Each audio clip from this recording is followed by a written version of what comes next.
Mahalaga ito. Budget ito eh.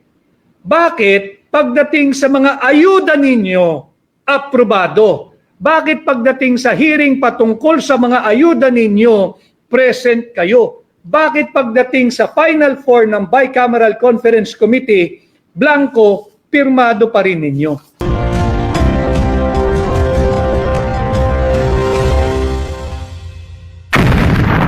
Mga propagandista ng Malacanang, ito pag-usapan natin. Ang tanong, sino nagpuno nito? Isa, dalawa, tatlo, apat na tao? Ano ang otoridad nung apat na taong yan na punuan nito? Wala ko kasi talagang kapangyarihan. Pag lumabas na sa Kongreso, hindi pwedeng pakialaman ng Executive Department kahit isang sentimo sa naging panukala ng Kongreso. Kahit makapangyarihan ng Pangulo, wala po sa kapangyarihan niyang pakialaman yung appropriations bill kagaya nito. Dapat yan isinoli niya sa Kongreso kung hindi siya sang-ayon. Ngayon, kung merong naglagay ng mga halaga, bilyong-bilyong piso, daang bilyong pisong halaga, sa mga patlang at blankong ito, yun ang dapat nating panagutin. Inyong ipakilala, inyong ilantad. Yan ang dapat nating pag-usapan. Hindi yung sasabihin agad na fake news. Paano naging fake news? Fake ba to? Ulitin ko shout out kay Asher Cadapan Jr. ng UNTV for getting a copy similar to what I'm showing you now mula sa Senado. At kanya ring sinabi na parehas na walang laman, walang halaga, blanco, yung mga ipinakita namin nung Sabado pa ng gabi sa hawak niya kahapon. Yan ay pinatunayan mismo ni Asher Cadapan Jr. ng UNTV. Shout out sa iyo. Maraming salamat sa iyong pag-validate ng aming ipinakita. Maraming salamat kay Pangulong Duterte sa iyong maisog na paglalahad ng katotohanan at kay Congressman Sid Ungab. Alam mo ninyo, just a side story, doon kami po'y nagpupulong nung gabing yun, nung nakita ni Pangulong Duterte, talagang nagalit, nakita ko nagalit si Pangulong Duterte. Ang sabi niya, obligasyon ng kahit na sinong Pilipino na makakahawak nito at makakakita nito na ibulgar. Because this is criminal. Kaya nga yung tinatanong natin doon sa miyembro ng Makabayan Black, bakit ngayon ka lang nagsasalita nung inilabas ni Pangulong Duterte itong kulang-kulang na unlawful, illegal, immoral na Bicameral Conference Committee final report? Bakit ngayon lang? Ikaw ang miyembro ng mababang kapulungan ng Kamara. Dapat noon mo pa kinundi na kung totoo na ang puso mo ay para sa bayan. Kung totoo na ikaw ay makabayan. Sa mga fact-checkers, tahimik. Shout out din sa mga fact-checkers. Napakatahimik ninyo. Wala na hong remedyo to. Huwag nyo nang ispinin. Wala po, hindi ka ispin-ispin ito. Yung mga fact-checkers, ayan po, nasa harapan ninyo, nakakabingi ang inyong katahimikan. Bakit? Kasi si Pangulong Duterte ang maisog na naglantad nito.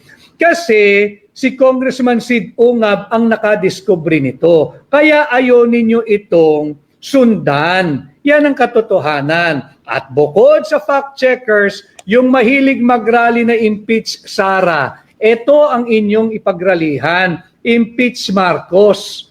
Bakit hindi ninyo malabas sa bibig ninyo na ito'y talagang ka-impeach?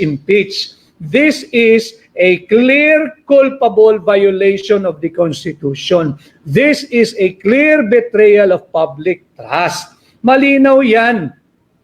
Yung inyong mga political persecution na sinasabing confidential fund, 6.32 trillion pesos ang nakataya dito. And this is criminal. Tama, si Pangulong Duterte. Kung sino man ang nagpuno ng mga halagang ito, falsification po yan. Bakit? Final at complete report na po ito Ibig sabihin, kung sino man ang susulat dyan, sundan natin yung nagiging palusot ng isang senador na pinasilip daw niya sa kanya mga staff at siguraduhin walang blanco. Kung mga staff ninyo ang naglagay ng halaga rito, criminally liable ang mga staff ninyo. Bakit? Wala silang otoridad bilang mga mambabatas at miyembro ng third chamber na isa ring illegal at unconstitutional na tinatawag nating Bicameral Conference Committee. Wala po silang otoridad na punan ang mga blanco rito. So kawing-kawing na kaso na po ito.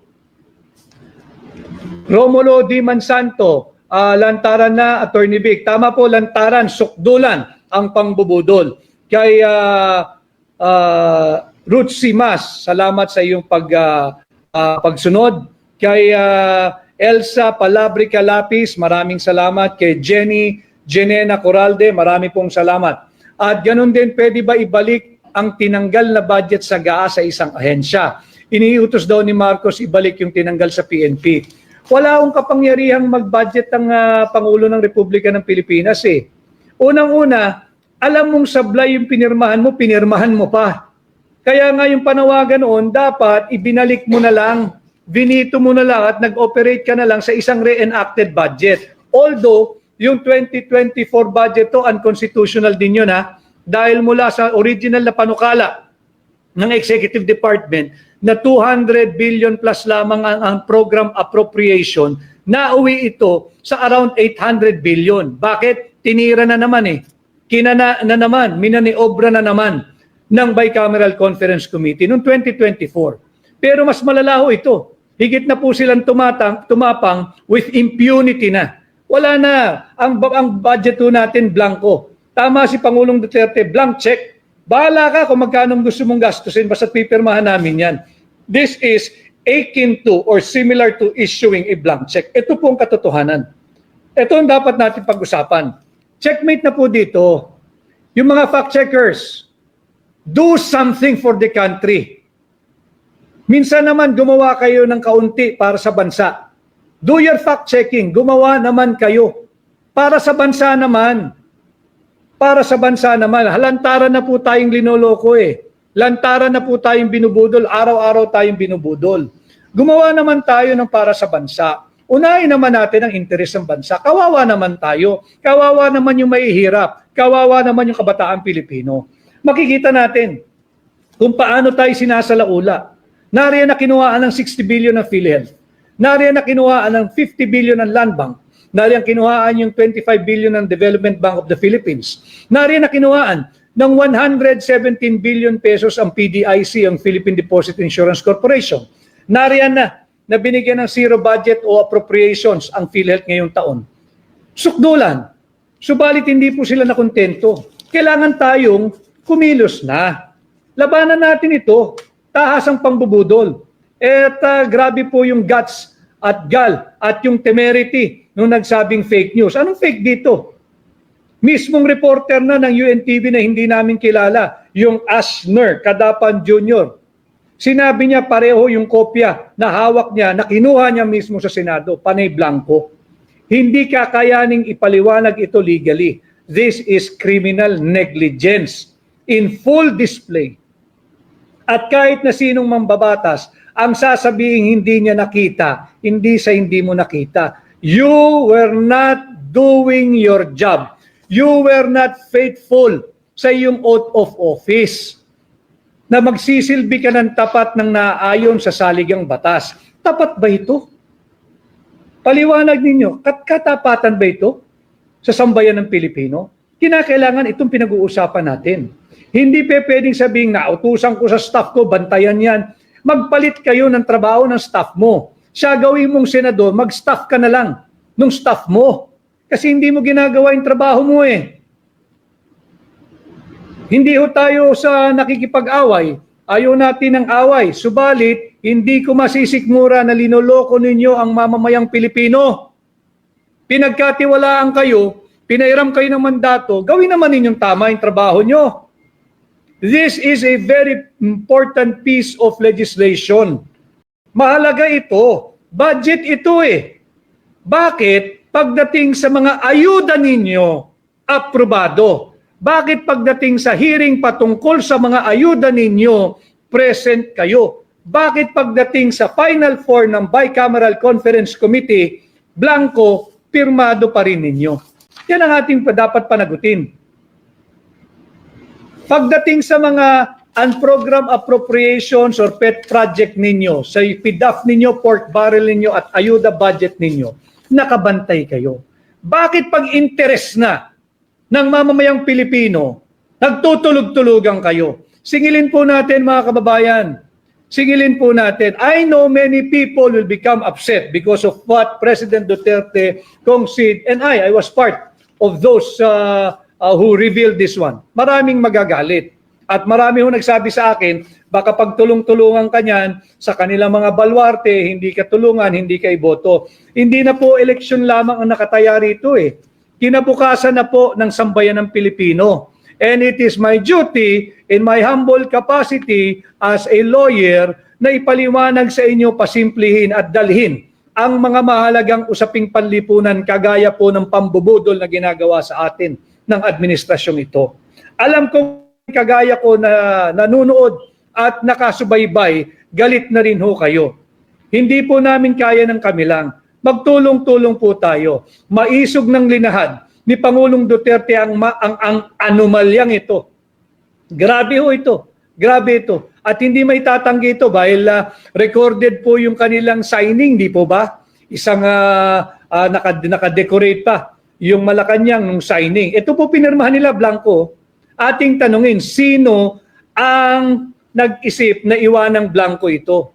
At higit sa lahat, sino ang nagpuno o nag-fill up ng mga blankong ito? Kinakailangan malaman natin, panagutin natin, criminal po iyan.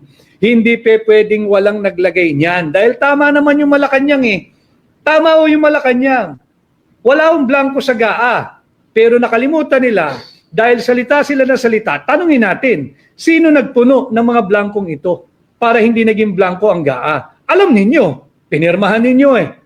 Wala akong nagsabing may blanco ang GAA, walang nagsabi. Wala akong nagsabing may blanco ang GAA. Ang sinasabi natin, panay blanco, itong final document na naging pundasyon ng GAA. And banggitin ko lang din, sinabi sa akin kanina na nagpahayag ng salita si Senator Bato de la Rosa. At sinabi niya na hindi siya pumirma at nakita din niyang blanco ang Bicameral Conference Committee report. So, yung isang nagsasabing siya ay miyembro ng Makabayan Bloc, wag na ho nating lansihin muli ang Pilipino. Hindi po makabayan ang puso nyo. Inantay nyo pa si Pangulong Duterte, inantay nyo pa si Congressman Sid Unga bago ka nagsalita. Pero kung hindi inilabas ito ng maisog na Pangulong Rodrigo Roa Duterte, hindi ka namin maririnig. Kabahagi ka rin ng malaking conspiracy. Kabahagi ka rin ng malaking cover-up. Yan ang katotohanan. So maraming salamat kay Congressman Sid Unga ba. Congressman Sid, you did the Filipino people a very big favor sa paglabas mo nito. Huwag kang masiraan ng loob. Huwag mong pakikinggan yung mga bashers. Hindi yan magtatagumpay. Yung salita nila na fake news over a slam dunk piece of evidence, wala po silang panama dito. At kaya ho may mga record, may minutes po lahat ng transaksyon sa gobyerno na kasing selan at kasing halaga nito. Dahil hindi po inosenteng papel ito, ulitin ko, may evidentiary value ito. At ang unang evidentiary value nito, pag dumating na po sa Korte Suprema yung isang petisyon o maraming petisyon challenging the constitutionality of 2025 budget, mahirap naman i-dismiss na lamang basta ng Korte Suprema ito. Andyan na po yung ebidensya, mismo pirmado ng miyembro ng Bicameral Conference Committee report. At hindi po totoo, isa pang fake news. Hindi po pwedeng sabihing draft ito. Kailan pa inaaprubahan ng draft? Tanong po nyo, doon sa sinasabing draft ito, bakit kailangang aprubahan ang draft? Draft nga eh. Ang draft, pwede mong gusutin, tapon diretso sa basura. Kasi nga, draft. Ito po hindi draft. Aprobado po ito, pirmado. Yung chairman ng Senate Finance Committee, pirmado rin ng chairman ng House Committee on Appropriation. Pwede ba draft yan? Ito po ang naging pundasyon ng ating budget. So mga kababayan, kaya po tayo nagmabuti uli na humarap sa inyo ngayong araw para pag-usapan natin. Ang layunin po natin ay ibalik sa sentro yung usapin. Huwag po tayong lumihis, huwag tayong magpadala doon sa mga maling naratibo at yung mga sumasakay sa usapin at tila gusto nila gawin yung pang-hijack ng Bicameral Conference Committee. Not for anything, dahil ang dami pong mga salita na hindi mabubuting ibinato kay Pangulong Duterte. Not that he mind. Hindi matibay si Pangulong Duterte. Linalagay ko lang sa sentro muli ang usapin. Ito po ay maisog na inilahad ni Pangulong Rodrigo Roa Duterte. At ito pong pagbubunyag na ito ay nagawa dahil din sa maisog na Congressman Sid Ungab. Sila po ang ating pasalamatan. At yung nagpapakilala na siya'y Makabayan Black, wala pong puso para sa bayan yun. Hindi po yun magsasalita kung hindi na ilabas ito ni Pangulong Duterte. Huwag po tayong magpapalinlang. At hindi po rason, hindi po dahilan, at hindi po legal excuse na hindi nila nakita na may mga blanco. Milyong-milyong piso ng budget mula sa pera ng Pilipino ang kinukuha nyo. Magbabasa lang kayo ng panukala ninyong, sariling panukala po nila ito eh. Hindi nyo pa binabasa. Ano ginagawa nyo sa Kongreso? Ano ginagawa nyo sa Senado? Iaasa ninyo sa mga staff ninyo? Liting ko, magpalit kayo ng trabaho ng staff nyo. I-promote mo yung staff mo. I-demote mo sarili mo. Siya gawin mong senador, ikaw mag-staff ka na lang nung staff mo magiging senador. Yan ang dapat nating gawin. Huwag po tayong magpapadala, huwag tayong magpapalinlang, at huwag tayong susunod sa maling naratibo. Again, I am just here to relate to you information na makatotohanan, makabuluhan, at pinipilit ko pong pasimplihin ang ating mga usaping panlipunan. Marami po nagme-message, hindi ko lang po talaga mabasa lahat dahil napakahalaga po ng ating binabalangkas na issue ngayon. At